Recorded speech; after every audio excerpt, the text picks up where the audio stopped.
subscribe the channel and press the bell icon for upcoming videos.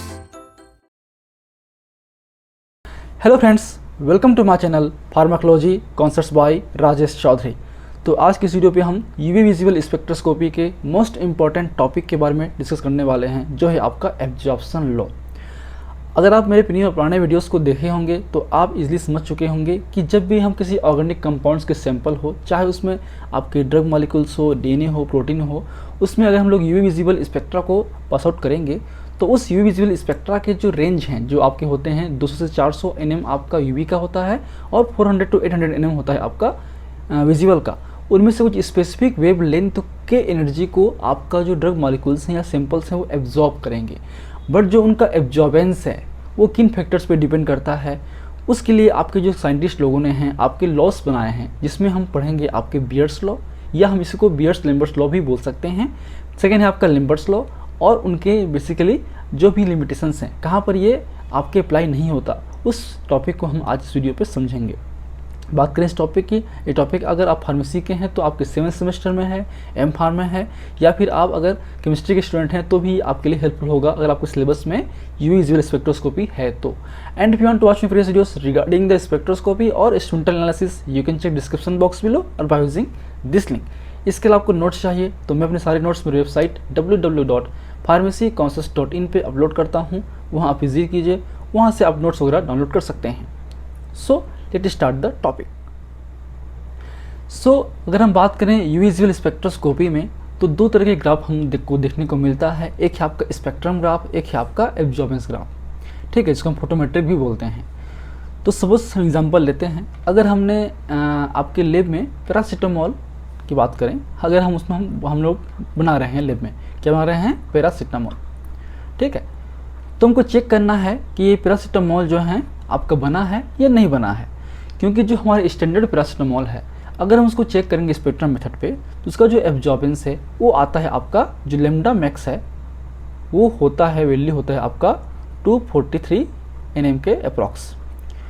तो हम sample को हम हमारे जो क्यूवेट हैं, आपके यूवी के जो क्यूवेट्स हैं जहाँ पे सैंपल फिलिंग ट्यूब्स हैं, उसमें हम रखते हैं और यूवी में पास कराते हैं, स्पेक्ट्रम मेथड करते हैं। तो हम चेक करते हैं कि वो कहाँ पे उसका लैम्डा मैक्स आ रहा है, किस वेवलेंथ को एब्जॉर्ब कर रहा है।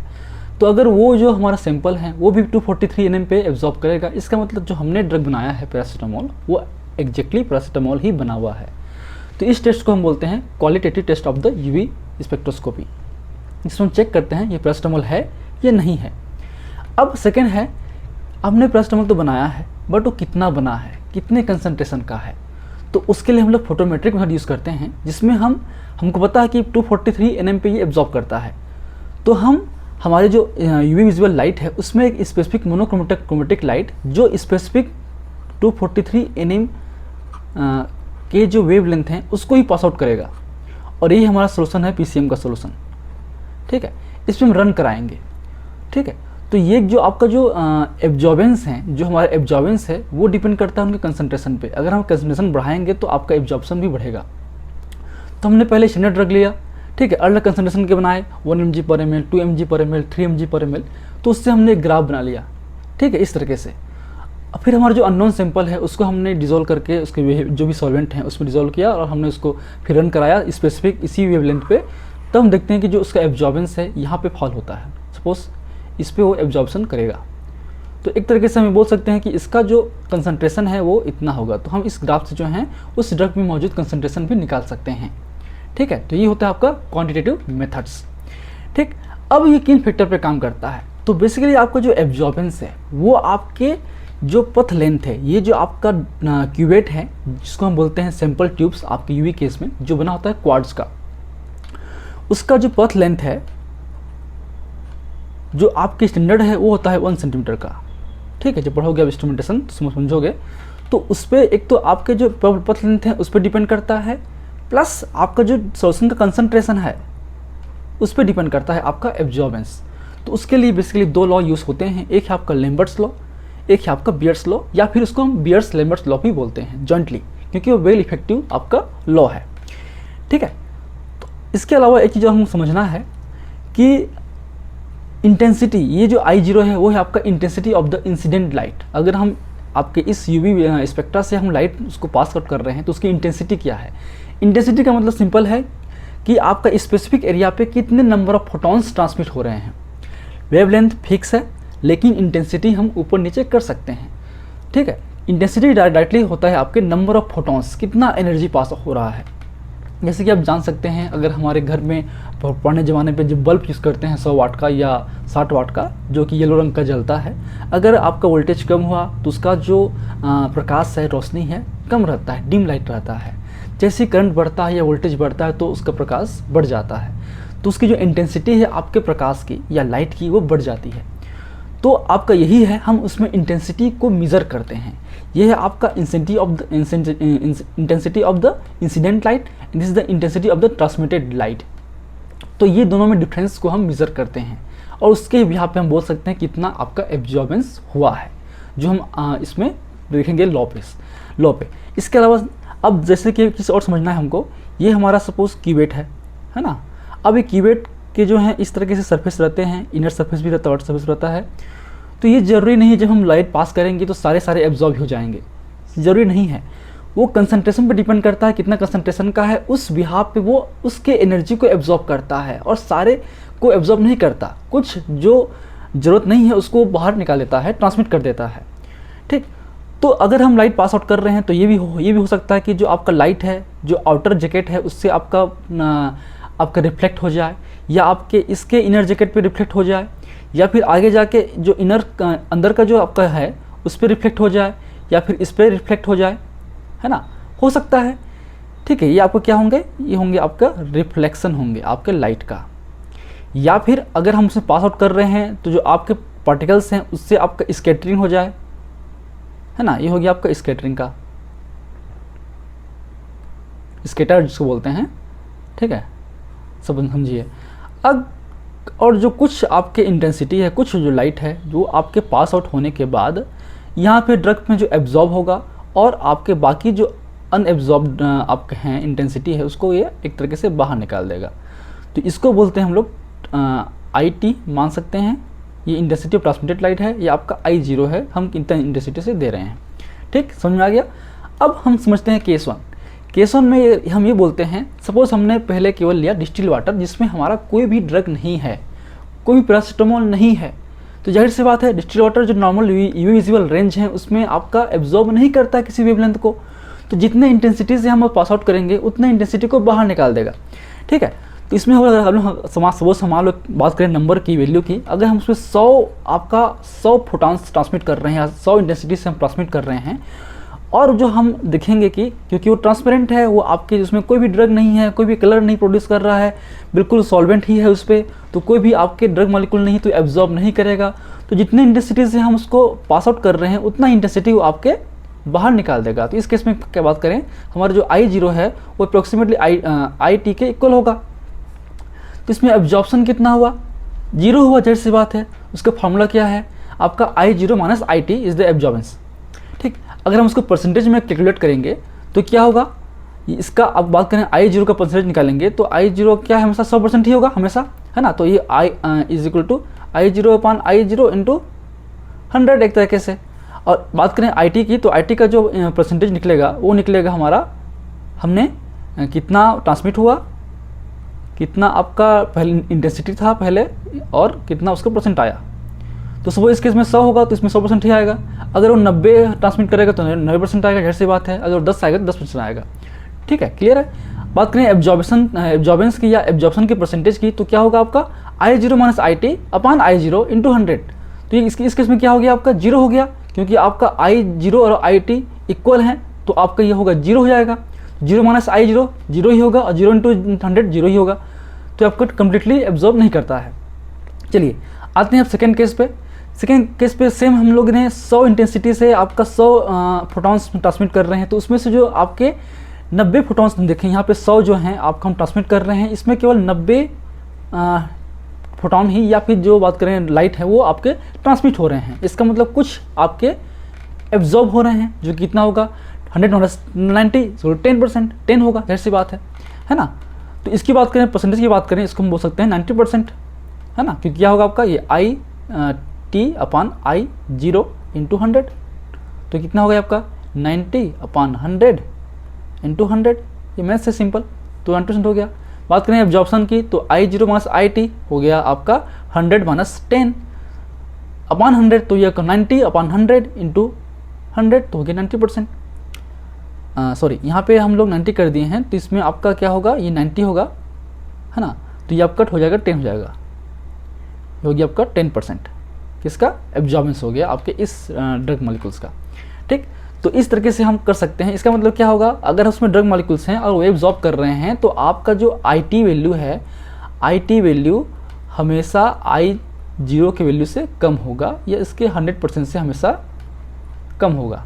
ठीक, क्लियर है। और जो एब्जॉर्बेंस है वो आपका मोर देन 0% होगा। क्लियर। चलिए अब आते हैं हम लोग, इनके क्या बेसिक रिलेशंस हैं आपके एब्जॉर्बेंस और आपके ट्रांसमिटेंस से। तो ट्रांसमिटेंस मतलब होता है आपका IT/I0। क्लियर है। एब्जॉर्बेंस इज इक्वल टू होता है log 1/T। तो इसको सॉल्व करेंगे तो लॉग जो आपका I, ये जैसे कि हम समझेंगे इस तरीके से, ये हो गया आपका log I/T।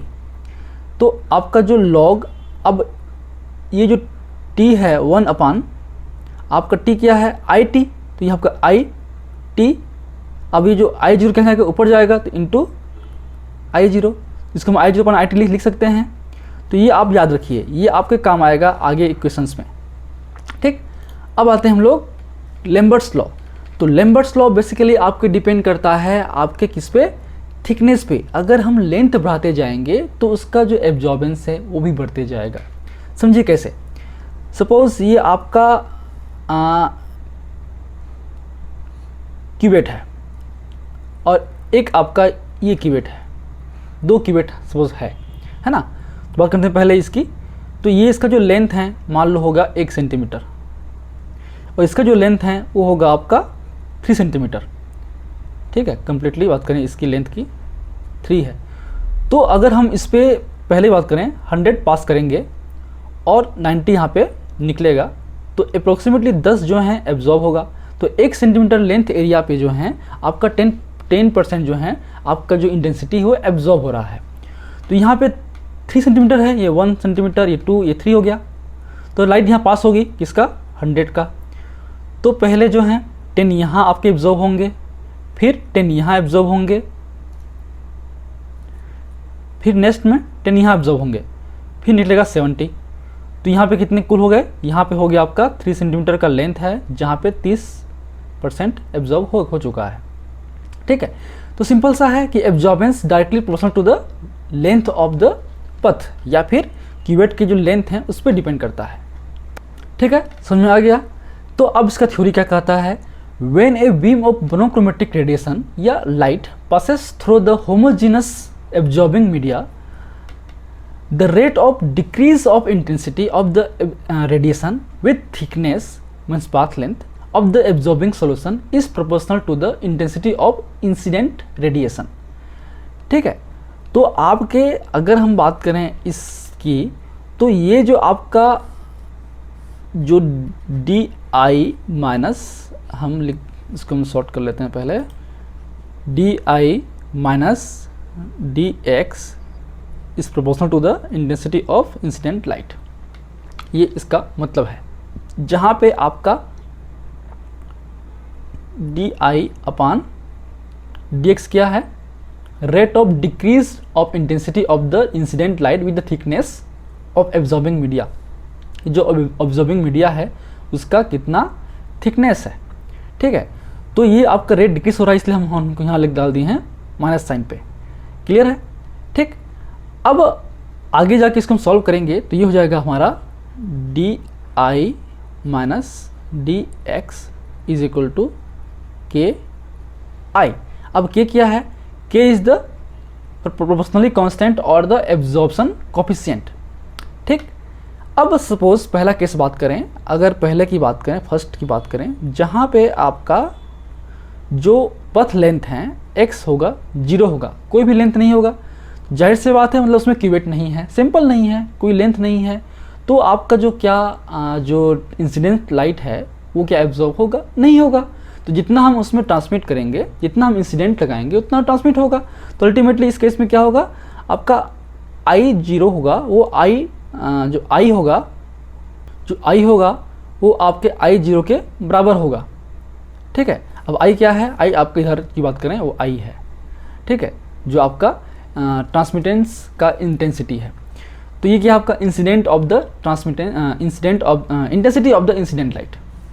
ठीक, सेकेंड केस ये है कि अगर हम when x is equal to x, कुछ लेंथ उस पर होगा, तब आपका जो I होगा वो होगा ट्रांसमिटेंस के जो इंटेंसिटी है उसके इक्वल होगा, IT के इक्वल होगा।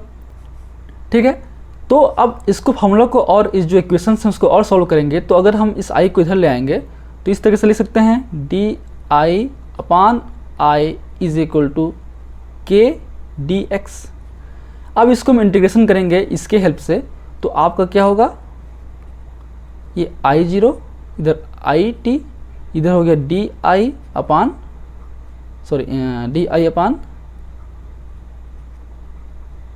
I is equal to x पहले 0 था, फिर x कुछ x हो गया है। ठीक, तो इधर हो गया आपका K dx। अब इसको इस जो आपका इक्वेशंस हैं, इंटीग्रेशन है, उसको हम अगर सॉल्व करने जाएंगे तो इसका जो वैल्यू आता है नेचुरल लॉग मतलब ln I0 upon IT is equal to K x। ठीक है, सॉल्व करेंगे इसको आगे। तो अब ये जो हैं इसको फर्दर हम सॉल्व करेंगे। अगर हम जो नेचुरल लॉग है उसको log 10 पे कन्वर्ट करेंगे तो सिंपल है, ये हो जाएगा हमारा log I0 upon IT is equal to K upon 2.303x। ठीक, इसको अगर फर्दर सॉल्व करेंगे तो आपका देखिए यहाँ ध्यान दीजिएगा, ये जो log I0 और IT था वो एक्चुअल में है क्या, वो एक्चुअल में आपका है log 1/t या फिर आपका एब्जॉर्बेंस, या फिर इसको सॉल्व करेंगे तो ये हो जाएगा हमारा एप्सिलॉन x, जहाँ पे आपका जो एप्सिलॉन है वो क्या है हमारा, वो है हमारा K अपान 2.303। और ये हमारा इक्वेशन हो गया लैम्बर्ट लॉ का इक्वेशन, जिसमें हम ये समझ सकते हैं कि जो हमारा जो एब्जॉर्बेंस हैं वो आपके पथ लेंथ पे डिपेंड करता है। x पथ लेंथ होता है जो सेंटीमीटर में होता है, a आपका एब्जॉर्बेंस है, e आपका है मोलर एब्जॉर्बिविटी या एक्सटेंशन कोफिशिएंट, जिसका जो यूनिट है वो होता है आपका पर मोल पर सेंटीमीटर या फिर लीटर पर मोल पर सेंटीमीटर। आगे हम देखते हैं। तो ये जैसे कि हमारा है लैम्बर्ट्स लॉ, बेसिकली एब्जॉर्बेंस और depends on the path length. तो a is equal to log I0 upon I या IT भी बोल सकते हैं इसको, है ना, is directly proportional to the x, means a is equal to E upon epsilon into x।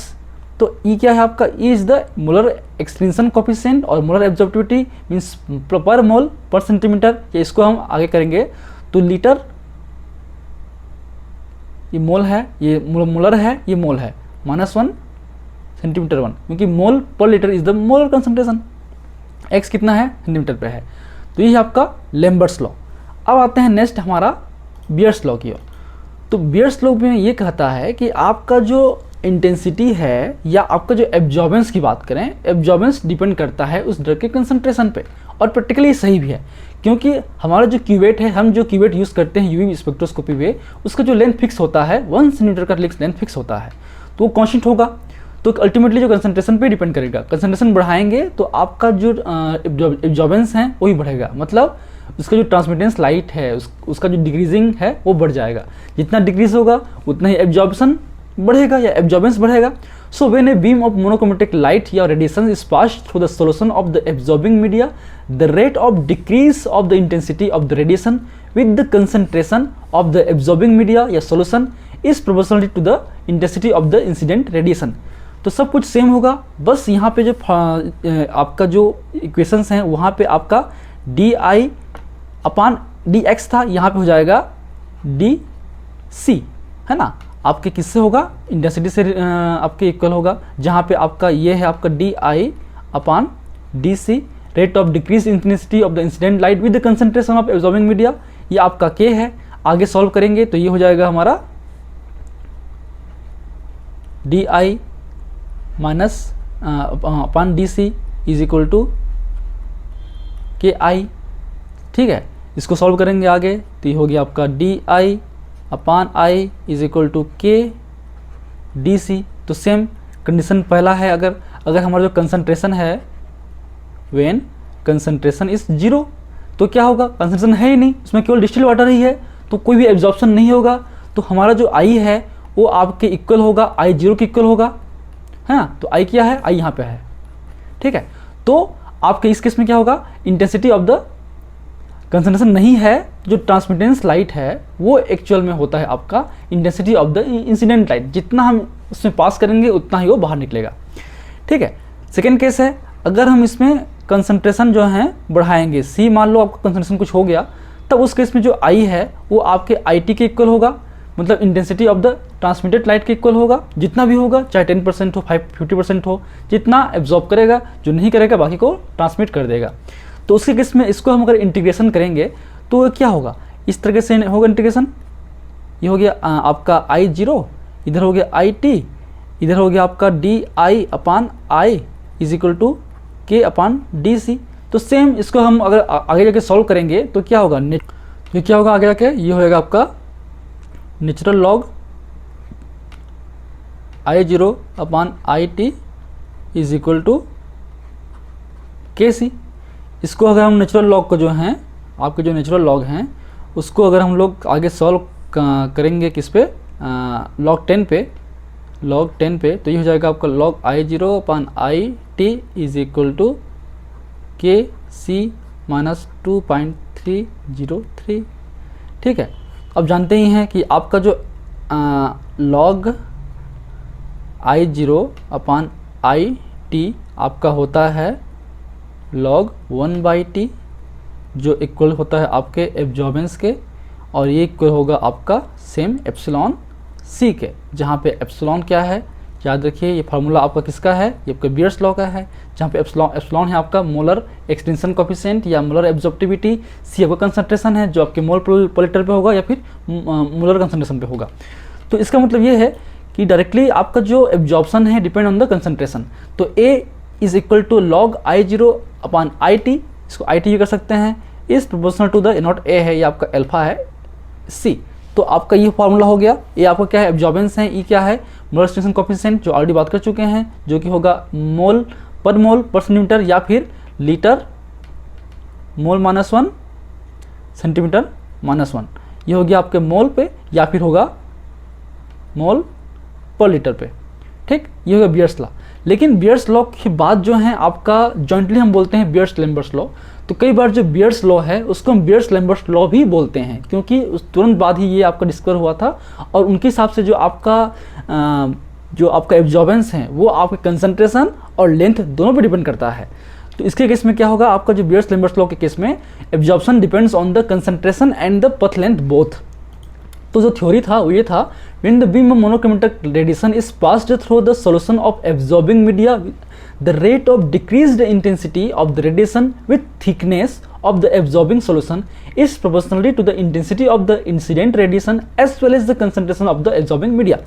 ठीक, तो सेम है इसके केस में, आपका जो डी आई है, मतलब माइनस डी आई और डी एक्स है, वो आपके प्रोपोर्शनल होता है आई और सी के। सॉल्व करेंगे तो क्या होगा, आपका D I upon D X is equal to K आपका आई और सी। इसको फिर सॉल्व करेंगे तो फिर फर्दर आपका डी आई अपान सॉरी बार बार ये गलती होता है,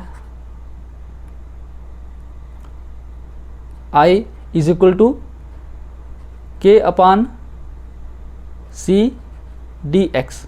तो सेम है, पहला कंडीशन ये है कि अगर आपका एक्स लेंथ जो है आपका 0 होगा तो कोई एब्जॉर्ब नहीं होगा, अगर लेंथ को x को बढ़ा देंगे तो आपका एब्जॉर्ब शुरू हो जाएगा।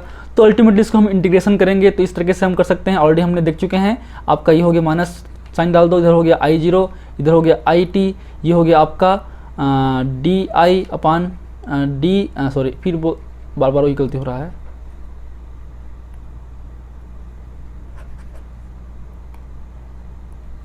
यहाँ पे आई कर दो, इधर इक्वल करोगे तो क्या होगा आपका के